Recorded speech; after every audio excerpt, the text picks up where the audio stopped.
Hi guys, it's Rick Shiels down here at Quest Golf Studio here in Lytham, and it's review time for these, the new Ben Hogan PTX Irons. Brand new irons from Ben Hogan, and you may be aware I've been using Ben Hogan irons for about 10 months now. I've been using the Fort Worth 15, and there are two new clubs that have come out really. There is this one, the new PTX, and then there is also the Fort Worth 15 High, which I'll do in a different review. It's mainly just for the long irons, kind of a more forgiving iron. This is a cavity iron, the new Ben Hogan PTX. It's a cavity iron, which looks very different in design to the Fort Worth, which I've been using, in the way that the back of the club is now kind of a little bit jazzier. There's more padding, there's more weighting around the perimeter. It's got the little logo, Ben Hogan logo in the cavity, and also the little emblem there as well. They've stayed true to their roots though. They've still named everything in lofts. So every golf club is still in loft. I think you can get them from 18 degree all the way to 62 degree going into the wedges. I've got these irons from 22 degrees, which I class as my 4 iron, down to 46 degrees, which I class as my pitching wedge. And this one that I'm going to hit first is the 34 degree, which I've now become accustomed to be my 7 iron. I'm interested to see how these perform as well, whether this might be a change of clubs for me, whether I move into a club that's a little bit more cavity and a little bit easier to hit. They certainly feel like I might be moving into this, because in the hosel they've actually engraved #Quest for the Open. Very sly there, Ben Hogan. There's no guarantees that I will be using these golf clubs at all. If they don't perform better, I will not use them. If I don't feel like they're more forgiving, I won't be using them. But I'm going to hit today on the new software, 7 iron, pitching wedge 4 iron. Let's see how it performs. Then I'll hit the Fort Worth 15 high irons, the big forgiving ones. And then later down the line, once I know the results and numbers, I'll do some more head-to-head testing to see actually which clubs are going to potentially, are they going to replace these? If they feel the same and perform more forgiving, I think it's a no-brainer. So, my instant feel when I put this club behind the ball is it has the same look and characteristics of the Fort Worth 15 irons, but just bigger. It's got a thicker top line, it's got slightly more offset, it's the same neck design, it's the same hosel design with the 2 red bands. It looks the same head length, blade, but it's just thicker. It's just a thicker top line. Let's give this a hit. I've got it in the same spec as mine, X100, standard length, standard lie. I've pulled the flag out to 175 away, because I normally hit my 7 about 170 carry. Let's give this a hit. And it's a forged head. Right guys, so thanks for watching.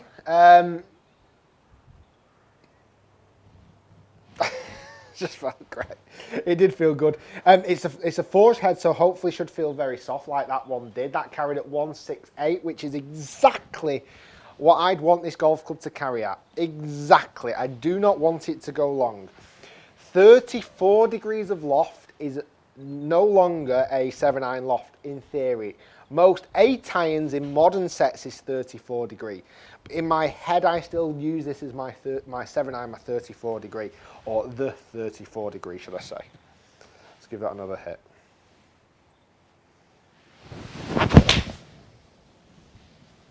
It's a little bit more left that time. That was more from the toe of the club. But felt okay still. It's a shame I've missed the green, but it still felt okay. But it was toe side of centre. Hard to say if it's more forgiving yet than my normal one. That's probably when I get to do the proper head-to-heads, when I really realise that and get some strike locations, etc. This is just a general review of these irons.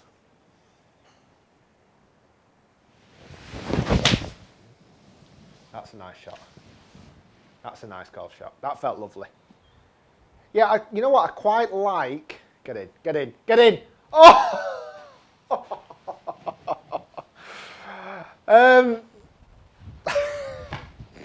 Can't write it, can you? They're spinning on average at 7,000, the 7 iron there, which is absolutely bob on to what I want it to be. Personally, I don't like the graphics behind the head as much as I like the look of mine, but that's just looks. But I think performance, if it does things like that, I cannot grumble really. 7 iron, very, very good. I have got the full set here, but I'm just going to jump through a few different irons.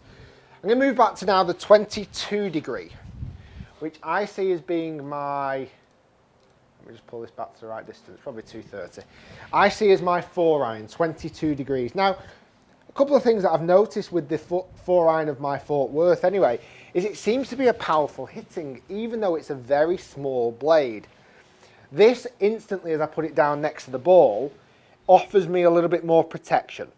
It's a thick top line, but it does look the same blade length. It doesn't look any longer. I don't know if it is, but it doesn't look any longer.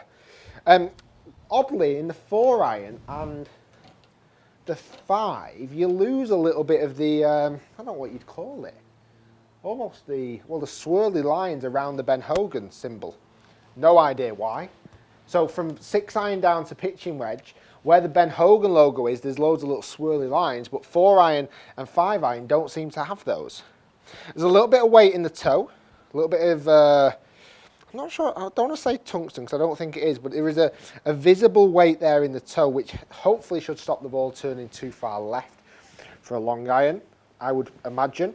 Yeah, that looks better. So I think carry for me for this would be about 220, typically. Very good, yeah.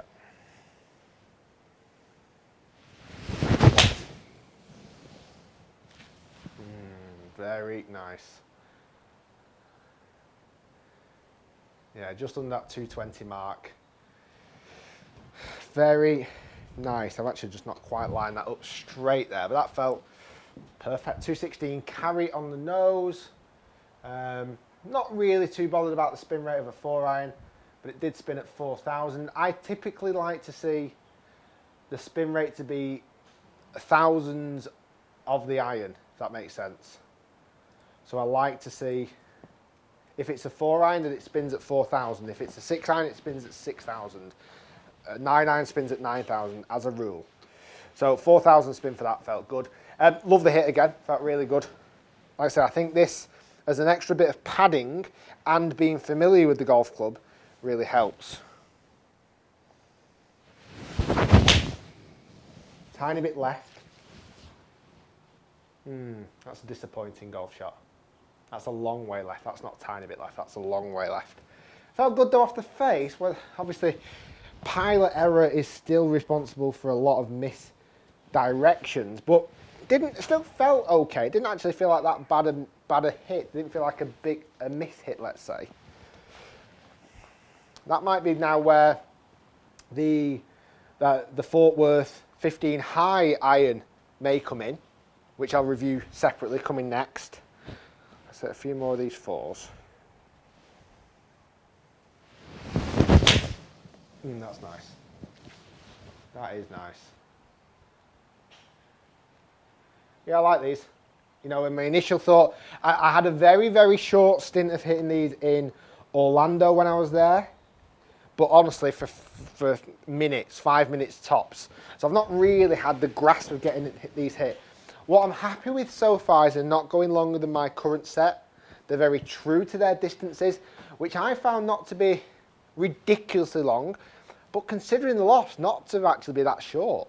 I thought with the lofts of these irons compared to now modern irons, they were going to be a lot shorter.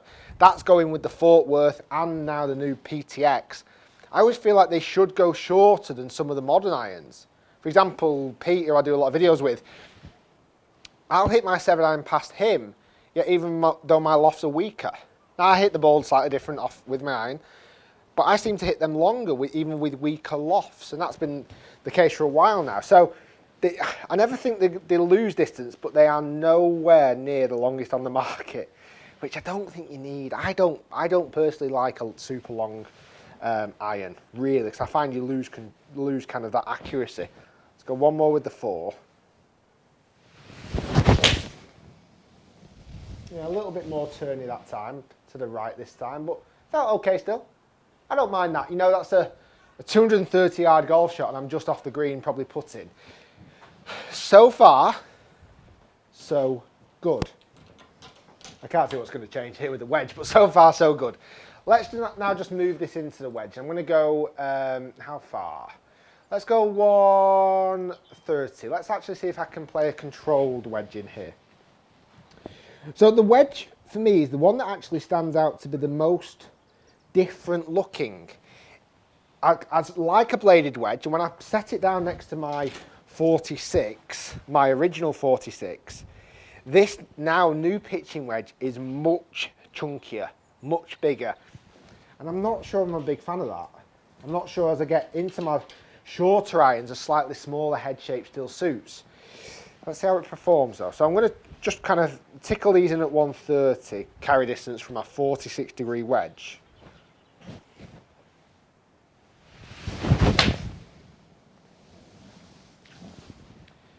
It's just a little bit fadey. Yeah, I don't know if I'm as comfortable with the wedge as I am with the medium and long irons. For me, that wedge looks too big, too chunky. But that gives it the option that I can still stick with a more bladed one. Yeah, I'm not a massive fan of that. Spun at 9,400, which is okay. You know, 10,000 with a wedge is normally about right. Not sure if I like the look of this wedge. It's not potentially as specialised as I'd like to see it look. It felt okay still, felt okay. So far, throughout the set, it's funny, before I picked this wedge up and I said, I don't think much is going to change my mind. This club has just slightly changed my mind a bit. I don't like the look of this as much. I don't like that look of a wedge. It's too big and chunky for me. Let's go one more. It feels okay still. It feels okay. Watch, it'll probably prove me wrong now and go in the hole. I mean, you know, performance there, I think I've been hindered by the look of the golf club more than the actual golf club itself. I feel like once I started putting that club behind the ball and my wedge, I just kind of switched off just because it's too big. However, as a overall review and a first impression of the new Ben Hogan PTX, they feel as soft as butter, like the Fort Worth 15. God, that sounded cheesy, didn't it? They feel as soft as butter. They feel very soft metal, and when you hit them, there's no, the right description, there's no initial sharpness to it. It's always a nice softness of a hit. Even when you don't actually miss hitting that well, there's always that kind of softness to the actual reaction as the ball hits the face. The PTX has not lost that, which I'm so happy about. I thought as they got into a bigger, more forgiving head, they may lose that feel, and they've not. Yes, they're still forged. I suppose they're still made in the same way, but there's just more weighting. My own personal opinion, I'm not as big a fan of the back of the golf club as I am the bladed ones, but performance-wise, from middle iron to long iron, awesome. Stay tuned for more head-to-heads between this and the Fort Worth. So see if that's more for my quest for the open kind of ideas, which one am I going to potentially use, because I like those, no question about it. And what I like with only 2 months go to the open qualifying, that just doesn't feel like a big change to me. It doesn't feel like I'm changing a whole different aesthetic. It just looks like I've injected some kind of, they've been on steroids. My blades have just been on steroids, which is great. That's what I like. I'm now going to move into the Fort Worth 15 high irons. That's the 4 and the 5 iron. They're kind of a bladed big iron. Guys, stay tuned. I have also got the hybrids to test as well, which will probably come out next or after soon. Guys, thanks for watching. As always, please do share your comments down below. Like the video if you've enjoyed the review. Exciting times, because I feel I could put these in that bag, not this bag. Either bag. Stay tuned, lots to come. Like the video, subscribe, and we'll see you next time testing the Fort Worth High 15s.